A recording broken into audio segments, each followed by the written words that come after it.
소설 인간혁명 3권 제5장 결실. 가을비 내리는 밤길을 도다 조세이가 우산을 쓰고 걷고 있었다.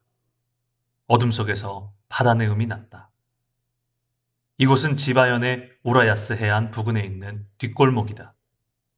그는 이날 이른 저녁 관공서에서 근무하는 야마다이라 주헤이와 함께 우라야스로 향했는데 에도강 건너편 나루터에 닿았을 때는 공교롭게도 만조 때와 겹치고 말았다.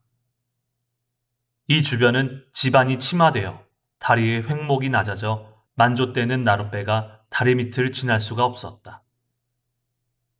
그는 강 수면 위로 쏟아지는 비를 바라보면서 오랜 시간을 기다려야 했다. 이렇게 기다리다가 강 하구 부근의 우라야스에 도착했을 때는 이미 9시가 넘었다. 어두운 진창길이다. 물이 고인 곳을 피해 걸었지만 신발 안이 흠뻑 젖었다. 도다는 걸으면서 문득 생각난 듯 야마다이라에게 말했다. 야마모토군은 어떻게 되었나? 아직 오지 않았는가? 도다가 하는 말에 야마다이라 주헤이는 처음에는 무슨 말인지 알아차리지 못했다.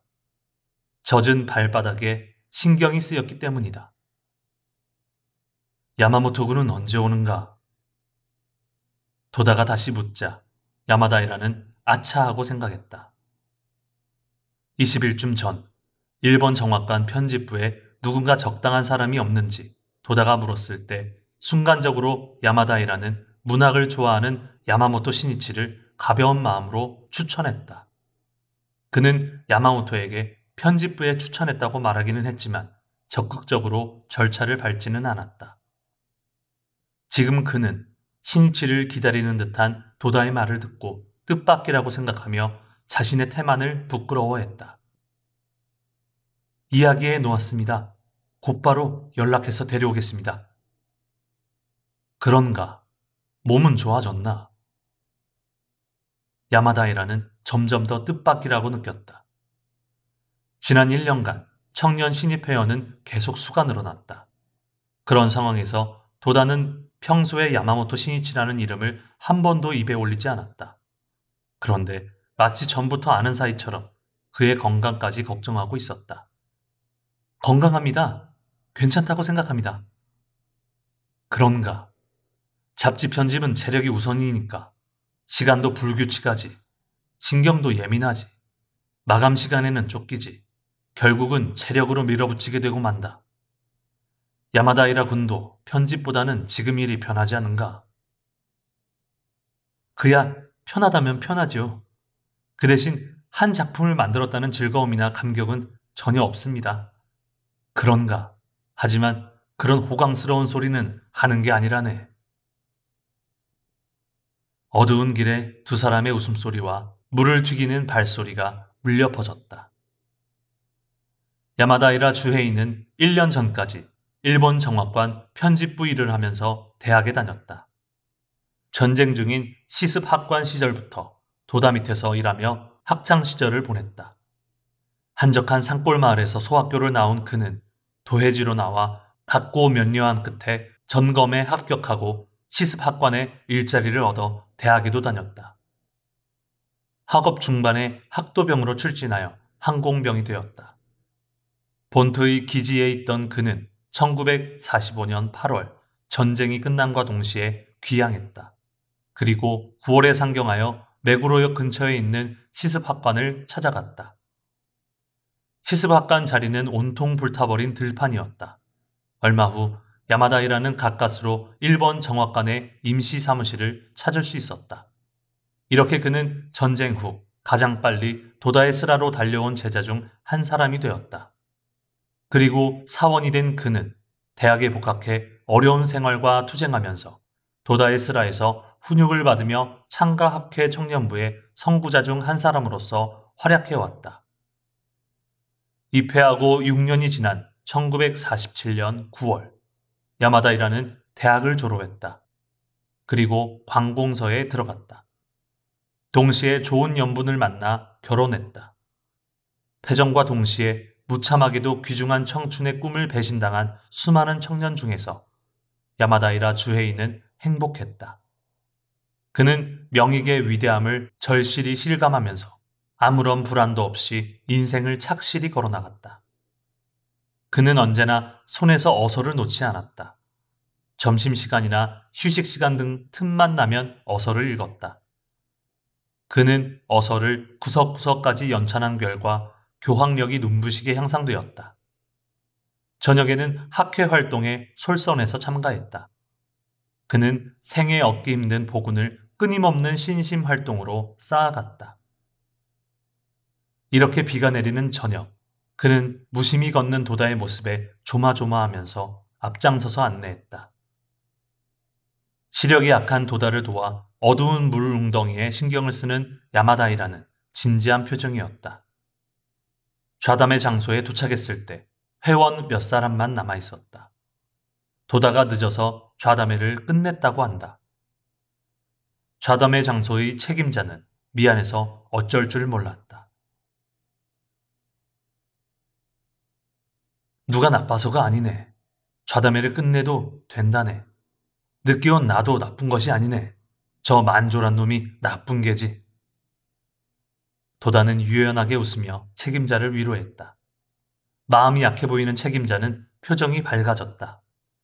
남아있던 다른 사람들도 갑자기 얼굴이 밝아지고 저마다 이야기를 하게 되었다. 도다는 고향인 홋카이도 아스타무라를 떠올렸다.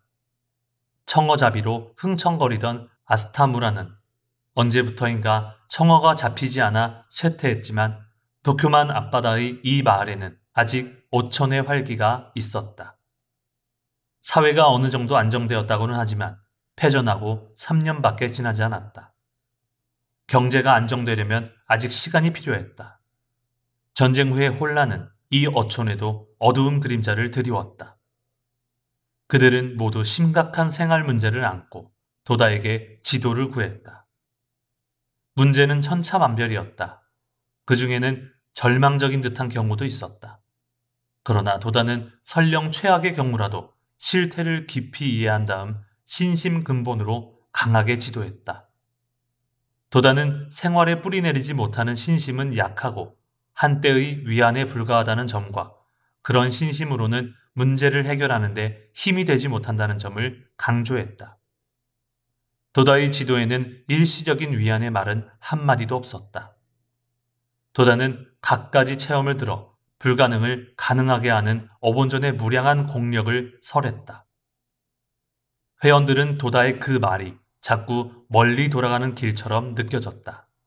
그러나 결국은 그것만이 구체적이고 확실한 길이라는 사실을 모두 깊이 이해하게 되었다. 그리고 깊이 이해하고부터는 스스로 나서서 실천하는 신심으로 바뀌었다. 1시간이 채 안 되는 짧은 시간이었지만 도다는 소박한 그들이 고개를 끄덕이며 빛나는 얼굴로 자기를 응시하고 있음을 알자 자리에서 일어섰다. 돌아갈 시간이 임박했다.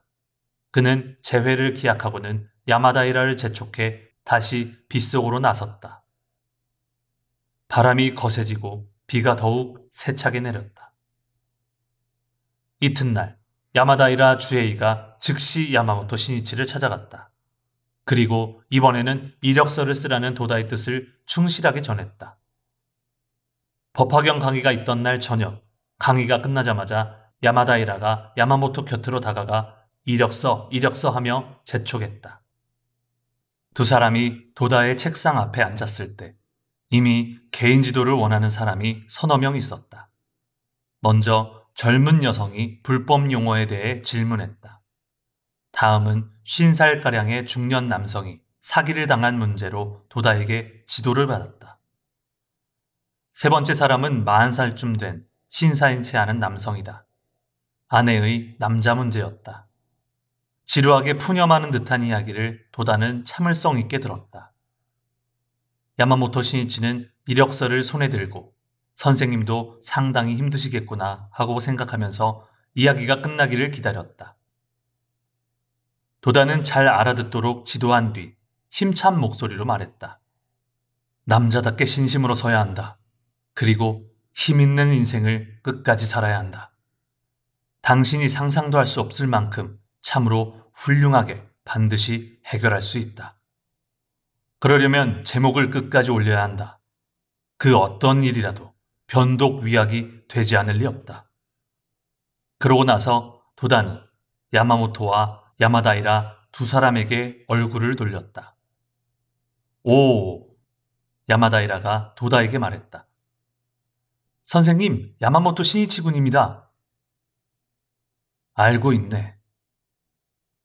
야마모토 신이치가 조용히 이력서를 내놓았다. 약간 긴 속눈썹이 그림자를 들이운 아직 소년 티가 나는 모습이었다. 도다는 정중히 이력서를 펴고는 자세한 부분까지 꼼짝 않고 살펴보았다. 조금 긴 침묵이 흘렀다. 도다는 이력서에 기재된 사항에 관해서는 무엇 하나 묻지 않았다. 읽고 얼굴을 들고 웃으며 야마모토를 가만히 바라보았다. 그리고 한마디 이렇게 말했을 뿐이다. 열심히 하겠는가? 야마모토 신이치가 지체 없이 대답했다.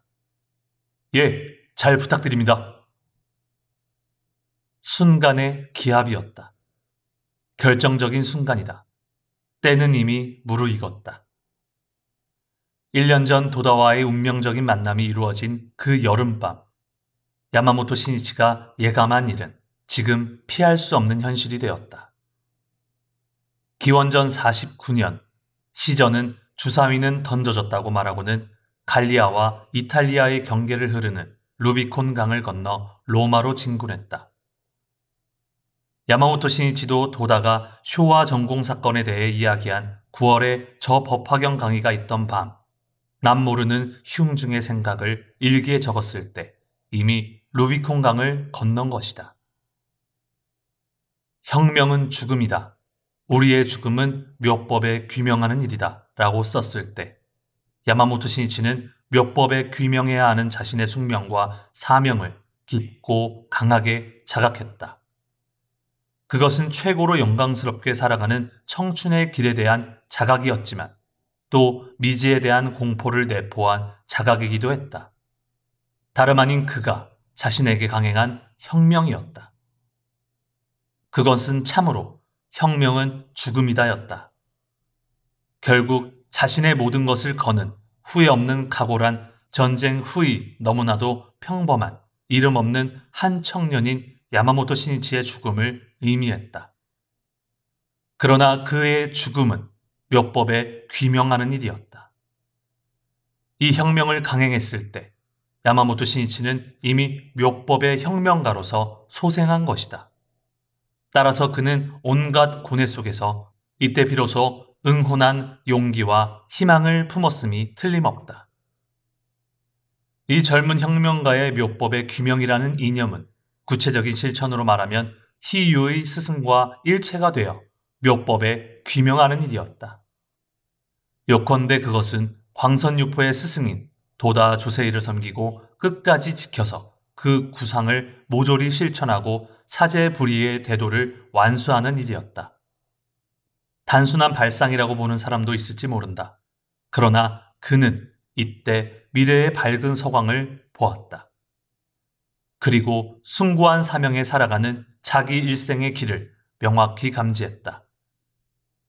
경험이 적은 인생 행로 속에서 내린 직관적인 판단이지만 그의 결의는 깊었다. 그것은 야마모토 신이치에게 영광에 빛나는 청춘의 대해로 나아가는 인생의 결실이었다. 숙명적인 이 결정적 순간이 지났을 때 도다는 이력서를 접으며 말했다. 지금 있는 곳에서 원만하게 퇴직하게. 그 때문에 시간이 걸려도 하는 수 없지. 지금 다니는 직장에 폐를 끼치지 않도록 하고 내가 있는 곳으로 오게. 그는 야마모토 청년에게 이렇게만 말하고 기다리는 다음 질문자에게 눈을 돌렸다. 그 부인이 고개 숙여 인사하고 이야기를 꺼내자 아기가 갑자기 큰 소리를 내며 울기 시작했다. 부인은 개의치 않고 서둘러 이야기를 계속하며 때때로 아이를 매정하게 야단치기도 했다. 아이를 울리면 안 된다네. 도다가 이렇게 말하며 손을 내밀어 아이를 달래기 시작했다. 야마모토 청년은 야마다이라와 함께 자리에서 일어났다.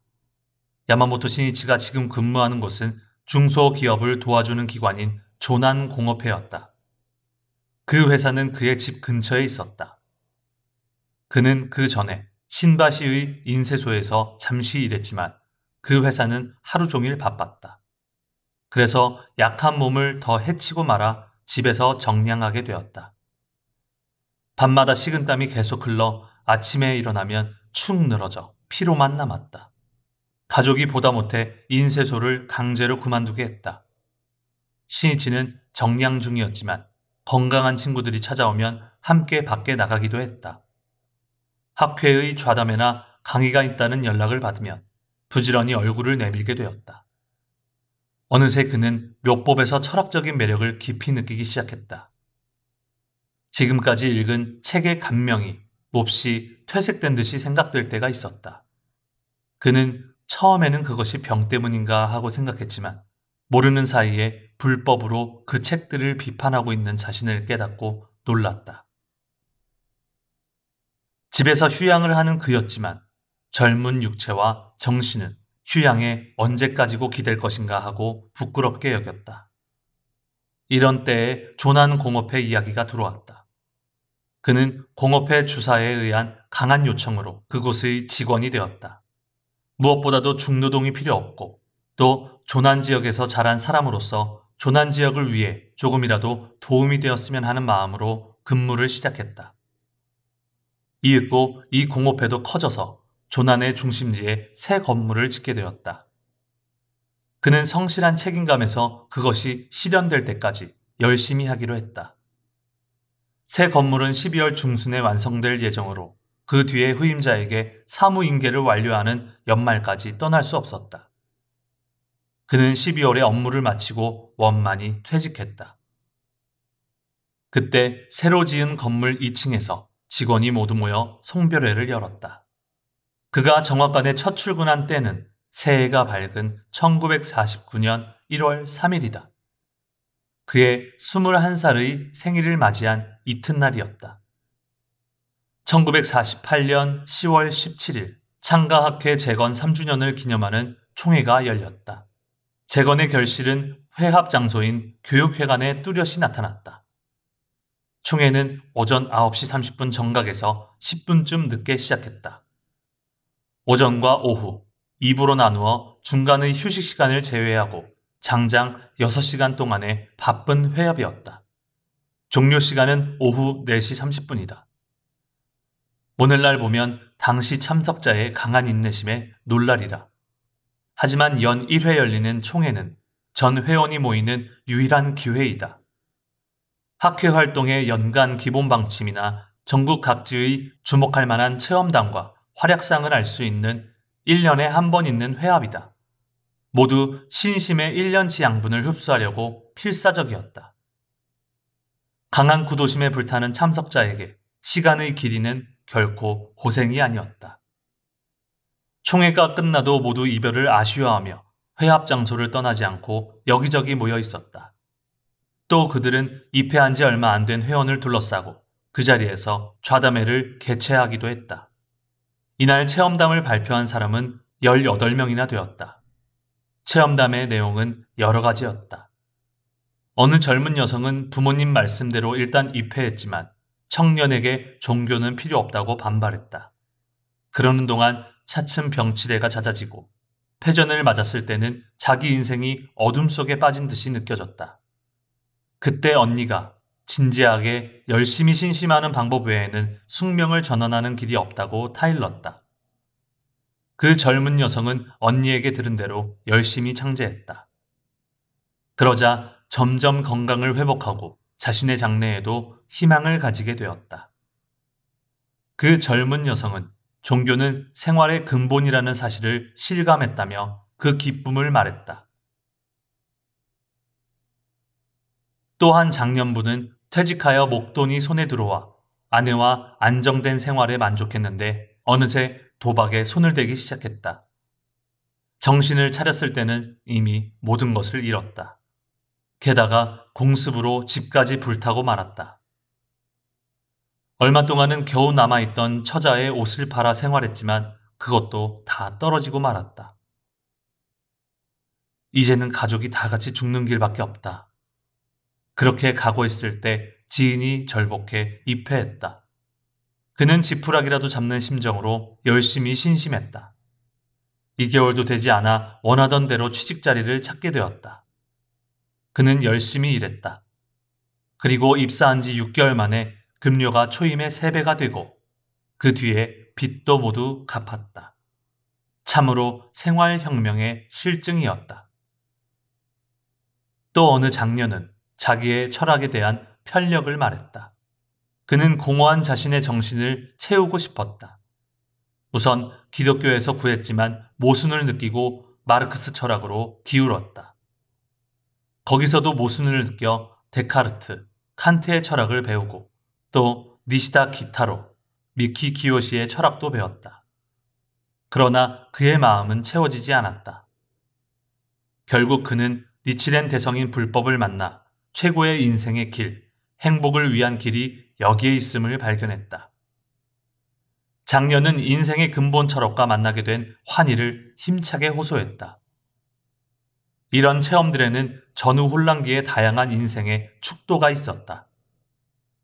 이 무렵부터 학회는 니치렌 대성인의 불법의 올바름을 실증하고자 여러 사람의 체험담에 주력했다. 그 이유는 체험만큼 강한 것은 없기 때문이다. 이론만으로 정사를 가리려고 하면 관념의 유희에 빠지기 십상이고 언제까지나 평행선을 더듬는 경우가 많다. 수많은 체험은 단순한 관념이 아닌 사실상에서도 불법의 올바름을 증명하는 것이었다. 미사여구만 늘어놓는 지도와 관념적인 이론보다도 현실의 체험 쪽이 사람의 마음을 강하게 움직였다. 그런 이야기는 우연에 지나지 않는다고 생각하는 사람들이 있을지도 모른다. 그러나 그것이 몇 번이고 거듭되거나 많은 사람이 일제히 그 실증을 느끼고 있음을 알고 거기에 어떤 필연적인 법칙성이 있음을 깊이 이해할 것이다. 체험 발표에 이어서 미시마 요시조가 경과 보고를 했다. 그는 이 1년간의 새로운 활동과 그 성과를 말했다. 지난해 제2회 총회 때는 좌담회 장소가 12곳에 불과했지만 현재는 도쿄에 약 25곳, 가까운 현에는 약 10곳, 지방에 6곳으로 모두 합쳐 40여 곳의 좌담회 장소에서 절복과 교화에 매진하고 있습니다. 특히 올해 들어 눈부신 전개를 보이는 곳은 고이와, 미스다, 후카가와, 무코지마, 니시아라이의 각 지부, 또 가마타 지부에서 탄생한 우라야스 지부, 야마노테 방면에서는 메지로, 분쿄, 스기나미, 나카노의 각 지부 등에서 활발하게 좌담회가 개최되어 도쿄의 23구를 모두 뒤덮게 되었습니다. 지방에서는 이즈의 이토 지부, 사이타마현의 가미 후쿠오카, 가와구치, 가와고에 각 지부, 기타 간토의 기류 지부 등입니다. 지부의 이름이 나오자 그 소속의 지부원들이 환하게 박수를 보냈다. 확실히 창가학회 여기저기에 새로운 숨결이 있었다. 법주인 미즈타니 니쇼도 본종 발전의 징조라는 제목으로 강연하며 총회를 축복했다. 그는 계속되는 부정사건, 물가 상승, 생산 의욕 감소와 직장 이탈 등의 세태를 말했다.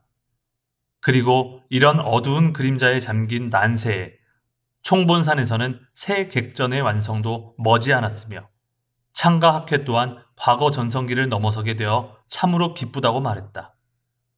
나아가 종문의 범난사를 언급하며 바야흐로 광선유포의 커다란 이정표를 향해 매진하는 절호의 기회가 오고 있다고 호소했다. 그리고 이렇게 이야기를 끝맺었다. 이리하여 종문의 승려와 단신도 중에서 산업, 재계, 문화, 과학, 정치, 교육, 종교계의 인재를 배출하여 먼저 국가에 반영하고 더 나아가 세계적으로 확대하여 영원한 평화와 이정표를 빛내야 합니다. 이것이 어본불 종조 니치렌 대성인의 원업이고 또 우리의 대원이어야 합니다. 지금이야말로 종문 역사상 일대 전환을 도모할 좋은 기회입니다. 바라건대 하종 3보존의 명호 아래 종문 승속이 힘을 합쳐 하나가 되어 이체동심이라는 조훈을 철저히 지키고 예지를 모아 일대 계획을 수립하고 정법 홍통과 입정 안국을 위해 노력하고 정진하기를 염원하는 바입니다. 창가학회원 일동이 수사 수명하고 식재 연명하기를 기원합니다. 또 종문의 총감인 호리곰의 다이에이는 절복이 지금의 민주주의와 양립할 수 없다는 듯이 생각하는 경향도 있지만 이것이야말로 한쪽으로 크게 치우친 의견이다. 이런 잘못된 생각으로는 훌륭한 민주주의를 절대로 확립할 수 없으며 참된 민주주의는 이 불법의 진수에 의해야 한다며 절복행을 역설했다. 민주주의는 개인의 자유를 기치로 내걸고 있지만 개인의 완성 없이는 참된 민주주의를 완성할 수 없습니다. 개인의 완성을 위해 교육의 평등 등 여러 가지를 외치고 있지만 올바른 우주관, 올바른 인생관을 가져야 합니다. 그러려면 올바른 종교를 믿어야 합니다. 이것이 인간을 완성하는 마지막 열쇠입니다. 그리고 조자이사 주지, 호소이 세이도는 법화경과 다른 경의 승려를 설하고 말법인 금시에는 법화경 문저 비침의 대법, 오자칠자의 묘법이야말로 실생활, 즉성불의 유일한 길이라고 강조했다. 오존행사에서 도다조세이가 마지막으로 연단에 올랐다. 그는 상기된 얼굴로 먼저 대성인이 계목초에서 나타내신 대확신의 선언, 다시 말해 결국은 천도 버리시고 재난도 당하여라. 신명을 바칠 뿐이로다. 나는 일본의 기둥이 되겠노라. 나는 일본의 안목이 되겠노라. 나는 일본의 대선이 되겠노라. 라는 한 구절을 소리내어 읽었다. 그리고 그 언언구구에 대해 불을 토하는 기백으로 강연했다. 결국은 천도 버리시고 재난도 당하여라. 신명을 바칠 뿐이로다. 라고 우리 학회원은 묘법을 위해서는 신명을 버릴 각오를 해야 합니다. 목숨을 버려 어본전을 호지하는 공덕으로 어본전이 감흥하시고 소원을 만족하게 하는 것입니다. 그러나 이런 공리적인 관점은 초신의 행자에게나 필요한 것입니다. 우리로서는 대성인의 마음을 자신의 마음으로 하여 오로지 목숨을 걸고 투쟁할 따름입니다. 도다는 수많은 동지 앞에서 먼저 공리적인 관점을 넘어선 곳에 참된 불법의 진수가 있음을 밝혔다.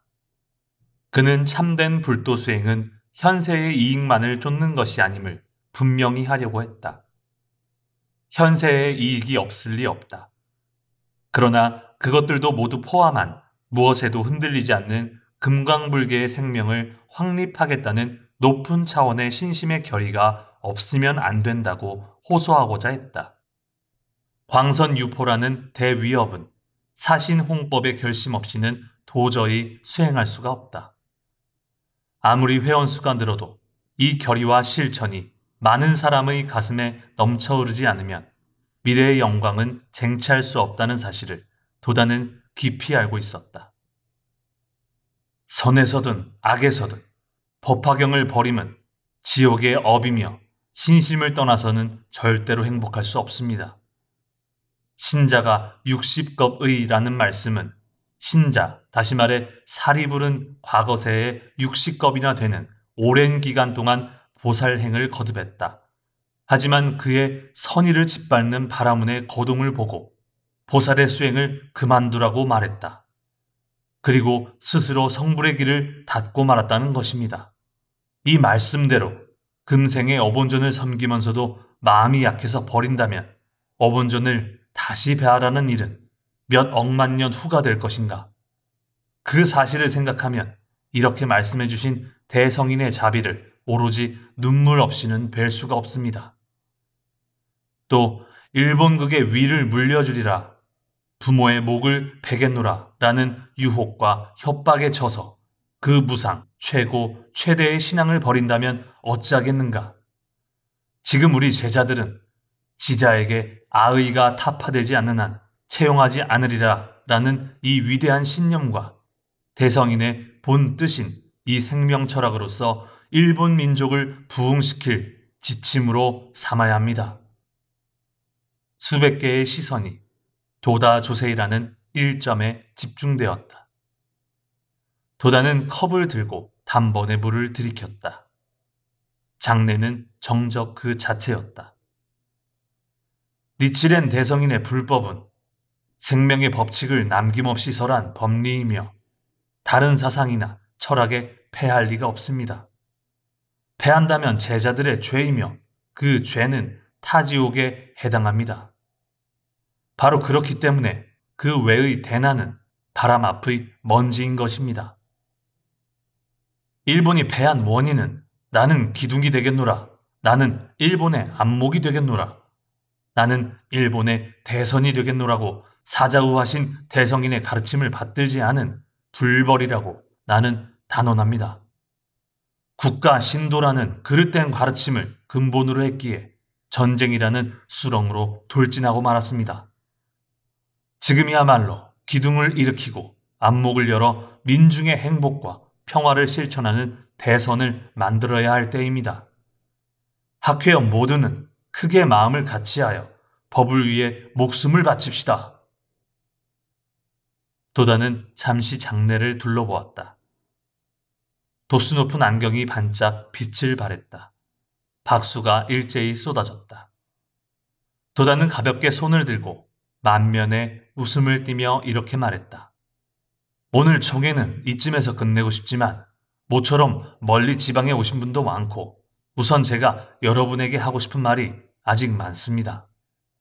하루 종일 하는 총회는 그리 많지 않습니다. 세상이 흉내낼 수 없는 일을 하는 것이 창가 학회입니다. 복도에 차도 준비되어 있으니 소풍을 왔다고 생각하고 천천히 도시락도 먹고 난 다음에 오후 회합에 들어가려고 하는데 어떻습니까? 모두 웃으면서 박수를 보냈다. 오전 회합이 끝났다. 참석자들은 배가 고픈 모양이었다. 이번에는 처음 참석한 사람 중에 잠깐 총회를 보고 그 다음은 자신이 자유롭게 하겠다고 생각하고 온 사람이 많았다. 그러나 오전에 받은 감명은 그 무엇과도 바꿀 수가 없었다. 오후 회합에도 자연히 기대를 걸게 되었다. 그런데 도시락을 싸가지고 오지 않았다. 게다가 외식권이 없으면 밥도 먹을 수 없는 시대였다. 그런 식당도 아무 곳에나 있는 것도 아니었다. 그래서 그들은 복도에서 차만 마시고 잡담하면서 시간을 보냈다. 집으로 돌아가는 사람은 거의 없었다. 오후 회합이 시작되었다. 온화한 공기가 흐르는 장내는 친밀감이 가득한 분위기가 되어 있었다. 참석자들은 유머 넘치는 체험담에는 큰 소리로 웃고 숙명과 맞서 싸우는 투쟁을 절절히 호소하는 이야기에는 눈물을 글썽거렸다. 그들은 그런 이야기 속에 가슴에 와닿는 것을 느끼고 감동했다. 총회의 앞건은 뭐니 해도 도다 이사장의 강연이었다. 민족 부흥의 길이라는 제목의 이야기는 당시의 학회 방침과 그 근본 이념을 명확히 설명했다. 이 강연은 도다 조세이의 역사적인 선언 가운데 하나였다. 그는 매우 원기양성했다. 광선유포를 향한 구상의 첫걸음인 구체적인 실천이 본 궤도에 올라왔다는 확신에 불탔기 때문이다. 민족이 부흥하려면 반드시 철학이 필요합니다. 철학도 실천이 따라야 합니다. 실천이 없는 철학은 관념 유예에 지나지 않습니다. 전쟁 중 신도를 강요해 큰 실패를 맛본 일본이 종전 후에는 어떤 철학과 도덕으로 부흥해야 하는가? 세상을 속이는 종교나 편파적인 사상이 만연한 지금 우리 창가학회는 위대한 니치렌 대성인의 불법을 몸으로 체득하고 실천해 조국의 부흥에 기여해야 합니다. 한마디 한마디 진지하게 힘을 담은 어조였다. 그리고 그 내용은 그릇된 종교뿐 아니라 편파적인 사상에 도전한다는 선언이기도 했다. 여러분 각자 노력하고 있지만 아직은 미온적입니다. 시대를 앞서가는 선각자는 죽임을 당하든 불타버리든 결연히 돌진하겠다는 각오가 있어야 합니다. 물론 그 시대가 요하지 않는 것은 노력해도 소용없습니다. 지금 시대에 갑옷과 투구가 유행할 리도 없습니다. 전쟁 때 몸빼가 뜻밖의 유행을 했듯이 그 시대의 국민 생활에 필요한 것이 나타나면 반드시 널리 보급되어야 합니다. 몸빼를 언급하자 사람들은 수긍한 듯이 고개를 끄덕였다. 이어서 그는 모두에게 확신이 없음을 꼬집으며 광선유포의 선각자로서 자각하라고 통렬할 정도로 촉구했다. 온몸에서 용솟음 치는 듯한 엄청난 웅변이었다.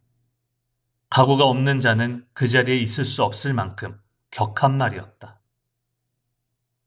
전쟁에 패한 일본이 참으로 도의와 평화를 애호하는 민족으로 재기하려면 올바른 종교와 올바른 사상을 근저로 하여 그 위에 정치와 경제 그리고 문화를 세워야 한다는 것은 말할 나위도 없습니다. 그리고 이 욕구를 충족시킬 수 있는 것이 니치렌 대성인의 불법이고 그 근본이 어본존입니다. 그는 우국지정을 피력하고 민족 부흥의 기반을 여기에 두었다. 참으로 입정안국을 실현하겠노라는 대선언이었다. 이런 의의 깊은 어본전이 이 나라에 엄연히 존재함에도 일본인 대부분은 이 사실을 거의 모릅니다. 우리 학회어는 이런 애초로움과 번민의 시대에서 비록 목숨을 버리는 일이 있을지라도 부모와 처자를 버려야만 하는 사건이 일어날지라도 주위 사람이 퇴전하거나 그만두더라도 그 시체를 타고 넘어 결연히 나아갑시다. 이것이야말로 유일하고 무상한 학회의 대사명입니다. 말하는 그의 흉중에는 전쟁 때 당한 고통스럽고 괴로운 추억들이 소용돌이쳤다. 그 탄압의 시대에 투옥된 21명의 간부 중에 퇴전하지 않은 사람은 마키쿠치 스네사부로와 도다 조세이 두 사람뿐이었다. 추록 후 황폐해질 대로 황폐해진 일본의 국토에서 그는 홀로 일어섰다. 그리고 문자 그대로 시체를 타고 넘어 3년 만에 겨우 재건이라는 결실을 거두게 된 것이다. 거의 모든 간부는 퇴전이라는 모든 것이 수포로 돌아가는 듯한 일을 두 번 다시 되풀이하면 안 된다고 도다는 결의했다. 광선유포의 불길을 두 번 다시 꺼트리면 안 된다. 그는 지금 장내에 모인 수백 명의 동지들에게 목숨을 버리더라도 퇴전하지 말라고 호소하지 않을 수 없었다. 이 대사명을 품고 나와 함께 나아가지 않겠습니까? 이런 굳은 결심이 없는 사람은 지금 당장 학회를 떠나도 좋습니다. 우리는 더욱더 강성한 신심으로 시체를 타고 넘어 전진할 따름입니다. 세찬 박수의 복붕이 그를 감쌌다. 도다는 박수 소리를 들으며 자리로 돌아갔지만 줄지어 앉아있는 최고 간부들에게 문득 눈을 돌렸다. 도다의 뒤쪽에 있는 자리는 대개 잎회가 오래된 순서로 되어 있었다. 이때 도다의 머리를 스친 것은 우정 때문에 발탁한 이사들이 어떤 심경이고 어떤 결의를 굳히고 있느냐였다. 새로운 시대의 간부는 생기 넘치게 성장하며 활약하고 있다. 그들은 언제나 전진하면서 자신감이 가득했다. 도다는 새로운 간부와 조금도 행동하지 않는 오래된 간부 사이에 있는 단층을 느꼈다. 그리고 언젠가 신구를 교체해야 한다는 사실에 고심하고 있었는데 그것을 오늘 단상에서 역연히 간파했다는 생각이 들었다. 도다는 3년 전 영에서 출발하여 어쨌든 전쟁 전 창가교육학회의 전성기를 능가하는 데까지 창가학회를 재건했다. 제자들의 눈에도 이미 도다는 전쟁 전의 도다와 같게 비춰지지는 않았다. 그러나 오래된 이사들은 아무런 진보도 없었다. 도다는 그들과 거리가 너무나도 멀어진 사실을 느끼고 쓸쓸하게 생각하지 않을 수 없었다. 도다는 한 줄기 감상을 담아 뒷자리를 다시 한번 돌아보았다. 머지않아 이 단상에 줄지어 앉아있는 최고 간부의 얼굴들도 완전히 바뀔 때가 올 것이다. 그때가 머지않았다. 그때 오랫동안의 맹우는 시대의 흐름에 따라 사라져버릴지도 모른다. 그것은 그들 자신의 강한 신심으로 전진하는 것 외에 막을 도리가 없는 문제이다. 마지막으로 학회가가 장례를 뒤흔들고 감격이 약동하며 오래오래 물결쳤다. 다음 달 11월에는 종조 니치렌 대성인 인멸의 날에 거행하는 의식이 총본산 다이세키사에서 열렸다. 이 해는 예년 행사와 더불어 객전과 무스보의 부흥낙경 법요가 함께 거행되었다.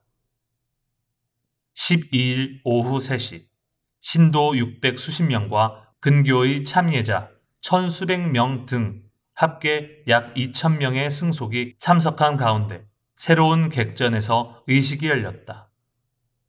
법주인 미즈타니 니쇼의 도사로 독경이 시작되었다.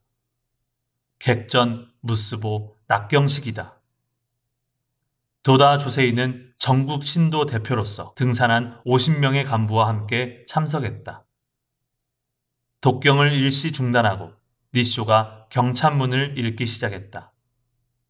그는 니코상인이 미노부에서 이산하여 이 땅에 다이세키사를 세우신 역사를 말한 뒤 근년에 있던 참으로 원통한 일에 대해 말했다. 지난 2차 세계대전 때 일본 본토가 공습을 당하자 거파의 물길이 국토를 뒤덮었다. 국민은 육친을 잃고 집은 불타버렸으며 아비규환의 거리에서 신음했다. 이때 다이세키사 또한 화재를 당해 순식간에 객전, 무스보, 요사체의 태반이 소실되었다. 종도는 이 사실을 견문하고 깜짝 놀라 말도 못하고 망연자실하며 비탄에 빠졌다. 그리고 이것은 무슨 일인가 하고 멍하니 그 까닭에 미혹했다. 그런데 그 뒤 몇 달이 지나자 일본은 패전하고 사상 유례 없는 항복을 하기에 이르렀다. 이에 종도는 비로소 불의를 살필 수 있었으며 준엄한 현증과 황공함에 오로지 참회하는 마음에 감싸였다. 물을 끼얹는 듯 조용한 분위기 속에 니쇼의 목소리가 한층 높아졌다. 다시 말해 일본이 패전한 분명한 원인은 오로지 나라를 정법으로써 나라를 다스릴 줄 몰랐다는 것이다. 그리고 그저 헛되이 뽐내는 마음으로 국책을 추진했다. 종조의 금원을 700년간 끝내 돌이켜보지 않은 방법의 죄는 덕을 깨뜨리고 마침내 나라를 파괴했다. 이 통한을 무엇에 비할 수 있겠는가? 그러면서도 일이 여기에 이른 까닭을 스스로 반성해보면 우리 또한 절복과 교화가 부족했다. 이것은 완전히 게으른 죄이며 교가로서 10,000번 죽어 마땅하다. 제62대 니코상인은 불 속에서 천하했다. 참으로 두려운 일이며 우리는 꿈에서 깨어나 두려워하고 자책했다. 그런데 일문의 종도가 뜻밖의 분기하며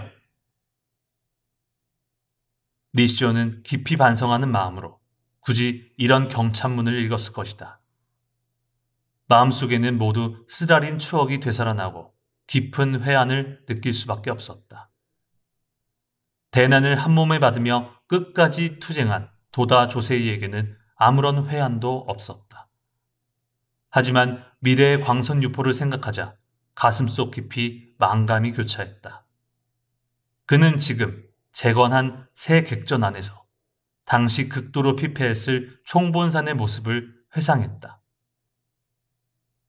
한 해 전인 1947년 7월 21일 제64대 법주가 된 니쇼의 대체식이 개최되었다. 그리고 그 이튿날인 7월 22일에는 어영당에서 강두회가 열렸다.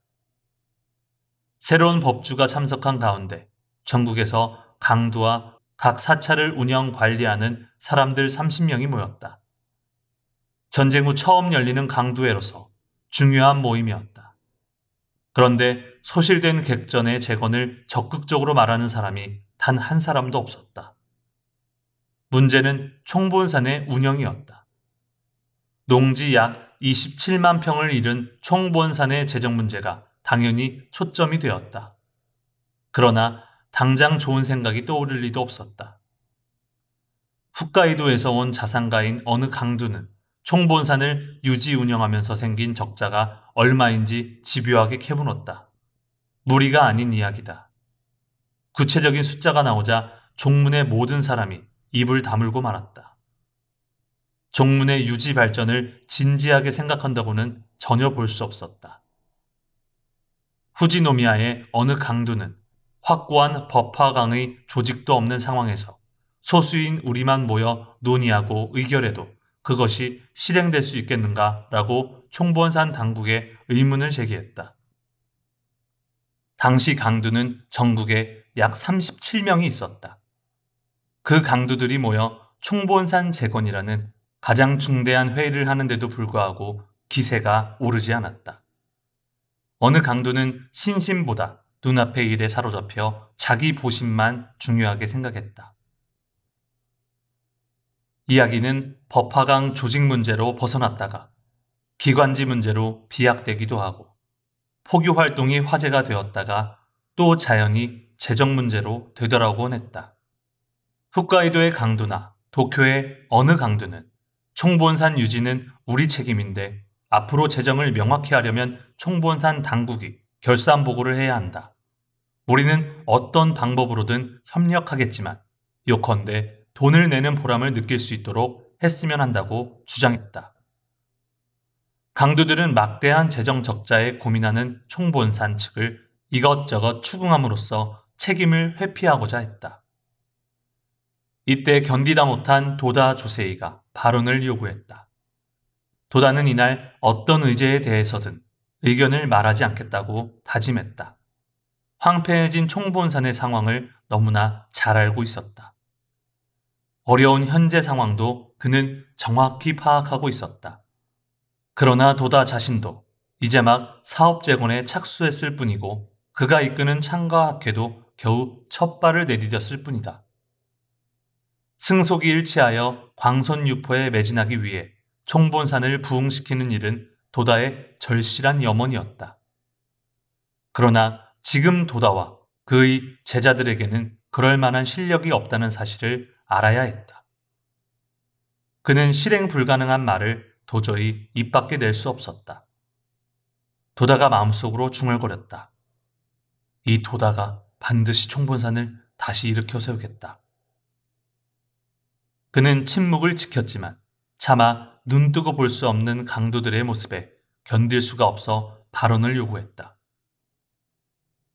수지 결산을 운운하는 것도 좋지만 나라가 망한 지금 어떻게 하면 포교하고 어떻게 나라를 구할 것이냐의 문제야말로 우리의 최대 관심사여야 한다고 생각합니다. 이보다 더 중요한 일은 없습니다. 광선유포의 때는 이미 다가왔습니다. 당면한 문제는 다음 세 가지입니다. 첫째, 정책. 둘째, 철학. 셋째, 절복입니다. 첫째, 정책이란 신심적으로도 사회적으로도 실력 있는 신자를 회장이나 총강두로 세우고 사찰이나 포교소와는 별도로 활약하게 해야 합니다. 둘째, 철학이란 대성인에게는 사계 격언이었지만 지금은 그것만을 휘둘러도 소용없습니다.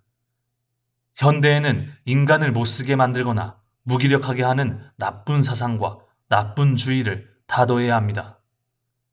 대성인이 설하신 생명의 대천리를 정면에 내세워야 합니다. 셋째, 절복이란 왜 절복해야 하는가를 누구나 이해할 수 있도록 하고 철저히 해야 합니다. 이상 세 가지를 착실하게 실행하면 광선유포의 실현도, 총본산의 부흥도 이룰 수 있다고 생각합니다. 이 세 가지는 도다의 흉중에 간직한 전쟁 후 학회의 지침과 실천이기도 했다. 종무는 물론 강두들도 하찮은 문제에만 집착한 나머지 도다의 의견을 제대로 이해할 수 있는 사람이 거의 없었을 것이다. 전국에서 모인 강도들은 그저 근행요점과 염주가 부족하다고 계속 호소할 뿐이었다. 이때부터 1년 4개월이 지난 지금, 어쨌든 객전의 부흥은 이루어졌다. 낙경 보묘는 경찬문을 끝내고 자아계의 독경에 들어가 창제로 이어졌다. 도다 조세이는 그때의 강도들이 오늘도 자랑스럽게 참석한 모습을 보았다. 그러나 함께 사신 홍법을 이야기할 만한 강두가 한 사람도 없음에 쓸쓸함을 느꼈다. 결국 마음이 같은 사람은 그와 그의 제자들 외에는 없었다. 그는 창가학회의 중대한 사명을 양 어깨에 절실히 느꼈다. 행사가 계속 진행되었다. 호리곰의 종무총감, 다카노 부흥국장의 환희찬 인사에 이어 부흥국의 호소의 서무과장이 희색이 가득한 얼굴로 사물을 보고하며 경과를 말했다. 올해 1월에 부흥 계획을 발표하고 3월에 200만엔 예산으로 건축 허가를 받았다. 그리고 4월부터 7개의 반을 만들어 전국에 임원을 파견하고 공량을 추진했다. 7월 11일에 착공하여 총본산 소유의 목재로 건설을 추진했다. 그리고 8월 22일에 상량식을 거행하고 2개월여 만에 낙성했다. 또 호세이는 현재까지 수입액이 254만 3,900엔이고 지출액은 244만 5,900여엔으로 미완성인 부분도 있지만 기부 예정액의 범위 내에서 완성하도록 노력하겠다는 취지를 말했다. 그 다음 6명이 축사를 했다. 어느 누구 할 것 없이 하늘은 높고 모든 산은 단풍으로 물들어 라는 말로 시작되는 미사 여부의 형식적인 이야기만 길게 되풀이되었다. 도다 조세이 단 한 사람만이 간결하게 뜻한 바를 모두 나타낸 인사를 했으며 자절 광포를 향한 적성을 이야기하는 그의 말은 이체를 발했다. 그의 이름은 전국 신도 대표로 지명되었다. 폐허나 다름없는 일본의 국토에서 오늘 이렇게 객전을 낙성하게 된 일은 귀중한 길조이며 저는 드디어 광선 유포의 때가 무르익었다고 확신하는 바입니다. 우리의 활동 규모는 아직 미숙하지만 대성인의 금원에 비추면 모든 조건이 모조리 갖춰졌습니다. 삼재 칠난이 이미 나타났으며 마침내 일찍이 없던 타국 침핍의 대난도 엄연히 나타났음은 아시는 바와 같습니다. 또 자계 반역난에 이르러서는 가정에서나 사회에서나 국내의 모든 곳에서 지금의 시대만큼 그 실상을 드러낸 시대도 없습니다.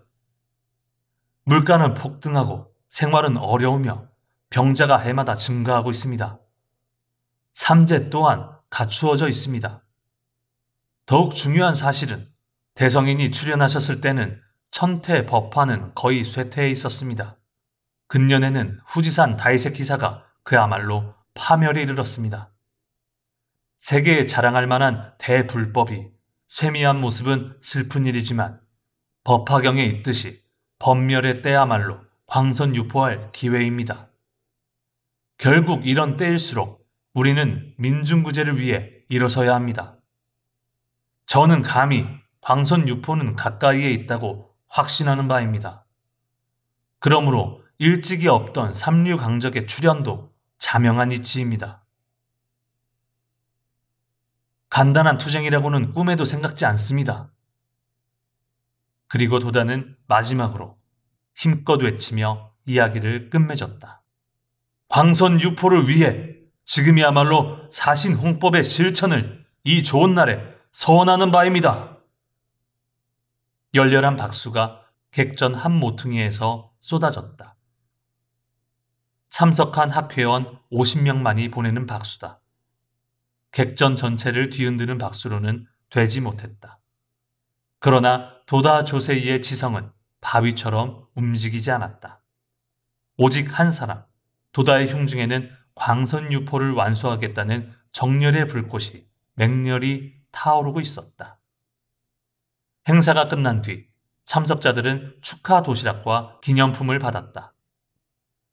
기념품은 새 객전에 천장용 판자로 쓰고 남은 노송나무 판자 조각으로 만든 소박한 질그릇 주전자 받침대였다. 당시 종문의 승려수는 127명이고 소화가 84명이었다. 총본산에 거주하는 사람은 30명에 불과했다. 사찰수는 전국에 113개사라고 기록되어 있다. 12일과 13일에 걸친 총본산의 의식은 쾌청한 가을 날씨 아래 순조롭게 거행되었다. 객전의 불탄 자리에 새 객전이 다시 건립되고 창가악회도 전쟁 전의 전성기를 뛰어넘기에 이르렀다. 종전 후 3년이 지난 폐허가 된 국토에서 어쨌든 광선유포를 위해 나아가는 하나의 확실한 결실을 보았다. 그러나 국토를 뒤덮은 먹구름은 아직 짙기만 했고 민중은 고뇌에 신음하고 있었다.